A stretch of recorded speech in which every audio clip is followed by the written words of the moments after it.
morning students. Today discuss next topic classification of ecology. हम लोगों ने लास्ट क्लास के अंदर जनरल इंट्रोडक्शन ऑफ इकोलॉजी देखा था. आज हम लोग डिस्कस करेंगे क्लासिफिकेशन ऑफ इकोलॉजी. इकोलॉजी को डिफरेंट बेसिस पर क्लासिफाइड किया गया है. फर्स्ट बेस है on the basis of classification, second base on the basis of habitat and third is on the basis of composition. First base क्या है? वर्गीकरण के आधार पर on the basis of classification. Classification के बेस पर ecology को two types के अंदर क्लासिफाइड किया गया है. फर्स्ट इज प्लांट इकोलॉजी, पादप पारिस्थितिकी. सेकंड इज जंतु पारिस्थितिकी, एनिमल इकोलॉजी. सेकंड जो बेस था हैबिटेट के बेस पर. हैबिटेट के बेस पर इकोलॉजी को टू टाइप के अंदर क्लासिफाइड किया गया है. जलीय पारिस्थितिकी, एक्वेटिक इकोलॉजी. सेकंड इज स्थलीय पारिस्थितिकी, टेरेस्ट्रियल इकोलॉजी. जो जलीय पारिस्थितिकी है, इस जलीय पारिस्थितिकी को पुनः दो भागों के अंदर बांटा गया है. पहला है स्वच्छ जलीय पारिस्थितिकी, फ्रेश वाटर इकोलॉजी. सेकंड समुद्र जलीय पारिस्थितिकी, मैराइन वाटर इकोलॉजी. तो ये हम लोगों के क्या था? सेकंड बेस था on the basis of habitat. Third basis है वो है on the basis of composition. Composition के बेस पर इकोलॉजी को टू टाइप के अंदर क्लासिफाइड किया गया है. पहली है स्व पारिस्थितिकी, ऑटो इकोलॉजी, और सेकंड है सम पारिस्थितिकी, सिन इकोलॉजी. तो सिन इकोलॉजी है, इस सिन इकोलॉजी को उन्हें चार प्रकार के अंदर वर्गीकृत किया है, 4 टाइप्स. फर्स्ट इज समष्टि पारिस्थितिकी, पॉपुलेशन इकोलॉजी. सेकंड इज समुदाय पारिस्थितिकी, community ecology. And third is जीवोप पारिस्थितिकी, बायोम इकोलॉजी. और फोर्थ इज पारितंत्र पारिस्थितिकी, इकोसिस्टम इकोलॉजी. तो ये हम लोगों की क्या था? क्लासिफिकेशन था. अब इस क्लासिफिकेशन के अंदर इसको ब्रीफ हम लोग आगे डिस्कस करते हैं कि वर्गीकरण के आधार पर जो दो प्रकार हैं, पादप पारिस्थितिकी और जंतु पारिस्थितिकी, इनके अंदर हम लोग किसके बारे में स्टडी करते हैं. तो हम लोगों ने लास्ट क्लास के अंदर इकोलॉजी की डेफिनेशन के अंदर एक ट्राइंगल डिस्कस किया था, और उस ट्राइंगल के वन एंगल पर हम लोगों ने किसको लोकेटेड किया था? सजीव, लिविंग्स को. सेकंड एंगल पर वातावरण, इन्वायरमेंट, और थर्ड पर हम लोगों ने देखा था संबंध, रिलेशनशिप के बारे में. और हम लोगों ने कहा था कि सजीवों एवं उनके वातावरण के मध्य संबंधों का जो अध्ययन है वो क्या कहलाता है? पारिस्थितिकी कहलाता है. सजीव एवं उनके वातावरण के मध्य संबंधों का अध्ययन क्या कहलाता है? पारिस्थितिकी कहलाता है. तो उसी के बेस पर हम लोग इन सारे टाइप्स डिस्कस करेंगे. केवल हम लोगों को सजीव के रिप्लेसिंग टर्म को यूज करना है और डेफिनेशन हम लोगों की तैयार हो जाएगी.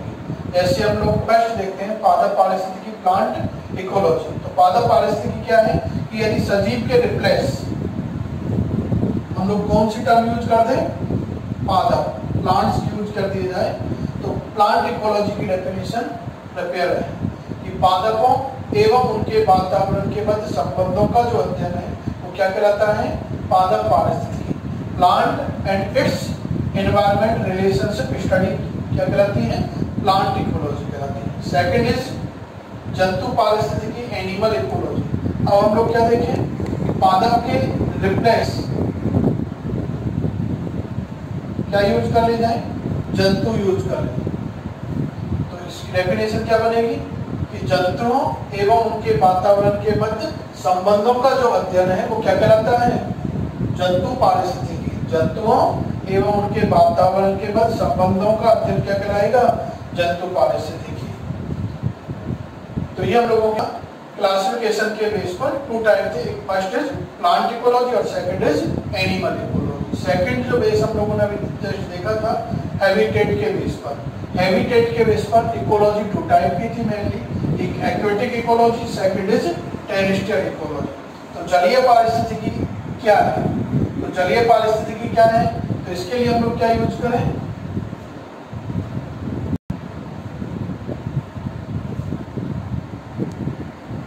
सजीव या फिर हम लोग यूज कर सकते हैं जीव। और जीव कौन से, जलीय, ऐसे जीव जो जलीय आवास में अपना जीवन यापन करते हैं वो है जलीय जीव। तो जलीय जीवों एवं उनके वातावरण के मध्य संबंधों का अध्ययन क्या कहलाता है, जलीय पारिस्थितिकी एक्वेटिक इकोलॉजी कहलाता है। Aquatic organism and its environment relationship study is known as aquatic ecology. Second is terrestrial ecology.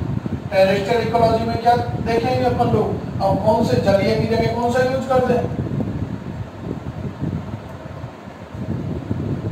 स्थलीय जीव।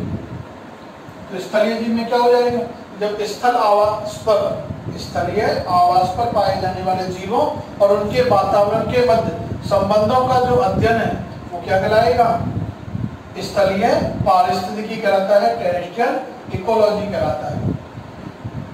जो जलीय पारिस्थितिकी है उस जलीय पारिस्थितिकी को हम लोगों ने आगे क्लासिफाइड किया था 2 टाइप के अंदर। First is fresh water ecology और second is marine water ecology.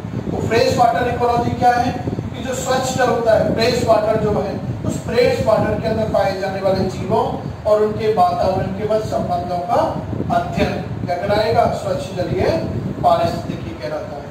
ठीक इसी प्रकार मैराइन वाटर इकोलॉजी, कि मैराइन वाटर के अंदर पाए जाने वाले जीवों और उनके वातावरण के मध्य संबंधों का अध्ययन क्या कहलाता है, मैराइन वाटर इकोलॉजी कहलाता है। तो ये हम लोगों ने देखा था हैबिटेट के बेस पर।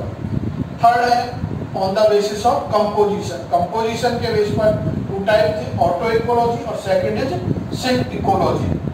ऑटो इकोलॉजी जो टर्म थी इसके बारे में विस्तृत जो अध्ययन किया था वो था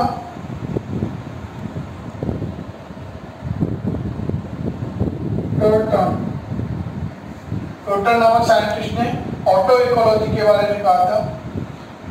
तो ऑटो इकोलॉजी में क्या है, एक ही स्थान पर पाए जाने वाले, एक ही स्थान पर पाए जाने वाले केवल एक जाति के जीवों का उनके वातावरण के साथ संबंधों का अध्ययन करना।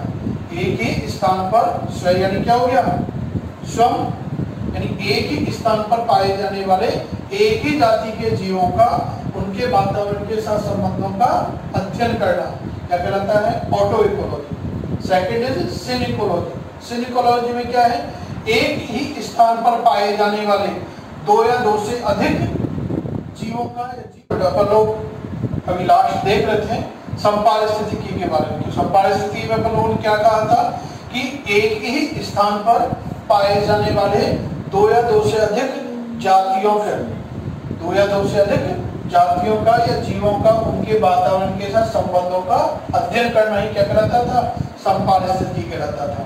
तो ये इस प्रकार से अपन लोगों ने कई चीजें देखी थी। आगे अपन लोग कह रहे हैं कि जो सिन इकोलॉजी है, ये सिन इकोलॉजी फॉलोइंग 4 टाइप्स की होती है। सिन इकोलॉजी क्या है, फॉलोइंग 4 टाइप्स की होती है, जिसमें फर्स्ट अपन लोगों ने देखा था समष्टि पारिस्थितिकी, पॉपुलेशन इकोलॉजी। तो हम लोगों के पास फर्स्ट आता है पॉपुलेशन क्या होता है। तो पॉपुलेशन का मीन्स होता है कि किसी निश्चित भूभाग के अंदर पाए जाने वाले, किसी निश्चित भूभाग के अंदर पाए जाने वाले जीवों की कुल जो संख्या है वो क्या कहलाती है, उस क्षेत्र की समष्टि कहलाती है। किसी निश्चित भूभाग पर पाए जाने वाले जीवों की जो कुल संख्या है उस क्षेत्र की क्या कहलाती है, समष्टि कहलाती है। इस प्रकार से अपन लोग किसको डिफाइन करेंगे, समष्टि पारिस्थितिकी को। तो समष्टि पारिस्थितिकी में क्या कहेंगे कि किसी निश्चित भूभाग पर पाए जाने वाले कुल जीवों का उनके वातावरण के साथ संबंधों का अध्ययन करना क्या कहलाता है, समष्टि पारिस्थितिकी।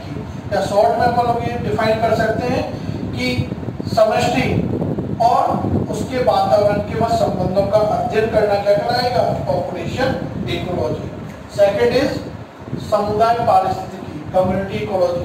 तो समुदाय क्या है कि किसी निश्चित भूभाग पर पाए जाने वाले 2 या 2 से अधिक समष्टियों का जो योग है वो क्या कहलाता है, समुदाय कहलाता है। समुदाय पारिस्थितिकी क्या है कि किसी क्षेत्र के अंदर पाए जाने वाले जो समुदाय है उस समुदाय का उसके वातावरण के साथ संबंधों का अध्ययन करना क्या कहलाता है, समुदाय पारिस्थितिकी।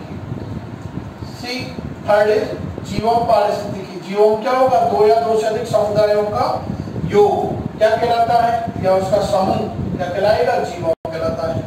दो या दो से अधिक समुदायों का योग या समूह क्या कहलाता है? जीवोम कहलाता है। तो जीवोम और उनके वातावरण के मध्य संबंधों का अध्ययन ही क्या कहलाता है? बायोम इकोलॉजी कहलाता है। पारिस्थितिकी तंत्र, इकोलॉजी लास्ट।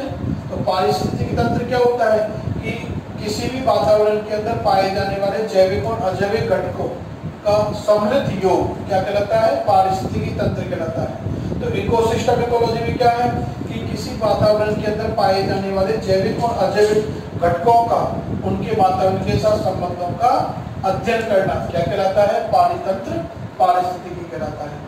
तो इस प्रकार से अपन लोग इस टॉपिक के अंदर देख रहे थे कि किस तरह से किनके बेस पर हम लोग इकोलॉजी को क्या कर सकते हैं?